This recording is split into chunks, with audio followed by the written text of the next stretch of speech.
आप सबको प्रभु यीशु मसीह के नाम से मेरा जय मसीह की।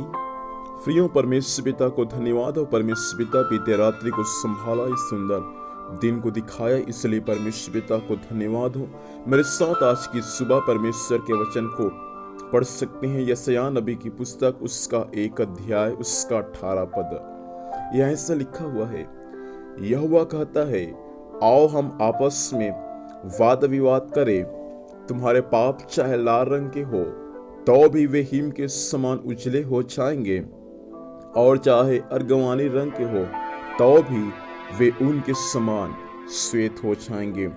परमेश्वर पिता इस वचन के माध्यम से हम सबों को आशीष दे। प्रियो, यहाँ पर परमेश्वर सारे मनुष्य जाति से कहता है कि आओ हम आपस में चर्चा करें, आपस में हम वाद विवाद करें। कौन सा क्षेत्र में चर्चा करना है, कौन सा क्षेत्र में हमको परमेश्वर के साथ वाद विवाद करना है। परमेश्वर के वचन में आगे लिखा है, तुम्हारे पाप चाहे लाल रंग के हो तो भी वे हिम के समान उजले हो जाएंगे, और तुम्हारे पाप चाहे अर्गवानी रंग के हो फिर भी वे ऊन के समान श्वेत हो जाएंगे। इसका मतलब मनुष्य जाति जो पाप के रंग में रंगे हुए हैं, परमेश्वर चाहता है कि वे सारे मनुष्य जाति परमेश्वर के पास में आए, और उनका रंग अर्थात उनके पाप का रंग जो लाल कलर का है, जो लाल रंग का है, वे परमेश्वर के पास में आए और परमेश्वर से वार्तालाप करें। और परमेश्वर कहता है कि उनका पाप जो लाल रंग के है वे हिम के समान उजला हो जाएगा। प्रियो, इस बातों को ध्यान दीजिए। बाइबल के वचन के अनुसार मनुष्य जाति का पाप चाहे क्यों ना लाल रंग के हो, लेकिन उस लाल रंग के पाप को धोने की शक्ति यीशु मसीह का लहू है। यीशु मसीह का लहू आज भी सारे पापों को धोकर शुद्ध और पवित्र करता है। मनुष्य जाति जो इस पृथ्वी पर परमेश्वर के वचन के अनुसार जो परमेश्वर ने बनाया है, वे परमेश्वर के वचन के अनुसार पाप के अधीन में है। उस पाप की छुटकारा पाने के लिए एक मनुष्य को, एक व्यक्ति को प्रभु यीशु मसीह पर विश्वास करना पड़ेगा।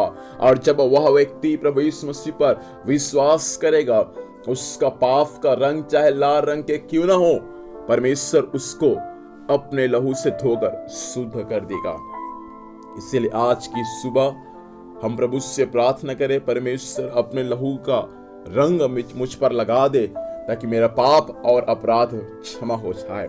मेरे प्रियो, परमेश्वर को धन्यवाद दे कि उसने अपने लहू में हमको रंगा दिया है, और हमको अब संसार में रंगने की आवश्यकता नहीं है। कलवरी क्रूस पर उस यीशु मसीह ने अपना आखिरी लहू बूंद देकर वे हमारे पाप और अपराध को क्षमा कर दिया है। इसलिए अब हमको संसार के रंगों में रंगने की आवश्यकता नहीं है, क्योंकि प्रभु यीशु मसीह हमको अपना रंग में रंगा दिया है।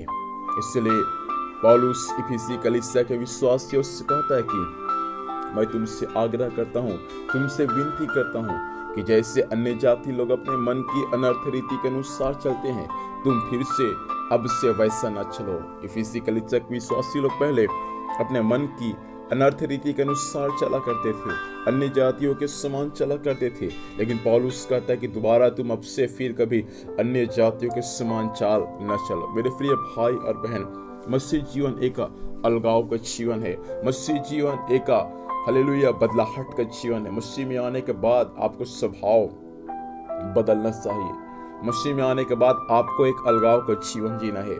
मसीह में आने के बाद आपको अन्य जाति के समान जिंदगी नहीं जीना है। आपका चाल चलन, आपका स्वभाव बदलना चाहिए। इसलिए आज की सुबह हम प्रभु से प्रार्थना करें कि हमको अन्य जाति के समान नहीं जीना है।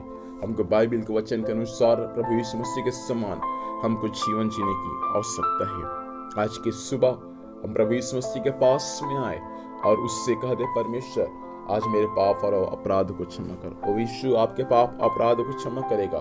आपका पाप का रंग चाहे लाल क्यों न हो, और आज आपको अपने लहू से धोकर शुद्ध कर देगा, पवित्र कर देगा। अपनी आंखों को बंद करें और हम प्रभु से प्रार्थना करें। सर्वशक्तिमान जीवित परमेश्वर पिता, हम यीशु के सामर्थी नाम से आज की सुबह आपके पास में आते हैं। प्रभु इस वचन के अनुसार आज हर एक का भाई बहनों का जीवन पवित्र हो जाए, शुद्ध हो जाए, और आज से ये लोग परमेश्वर पिता अन्य जाति को समान नहीं प्रभु जी, परंतु आपके समान जीवन जीने में सहायता करें। आज के दिन में संभाल, स्वर्गीय सुरक्षा दे प्रभु, जाने आने में सहायता कर, हर कार्य को आप सफल करें। धन्यवाद, आपने प्रार्थना सुना, यीशु मसीह के नाम से मांगते हैं, आमीन। प्रभु हम सबको आशीष दे, आप सबको जय मसीह की। Praise the Lord.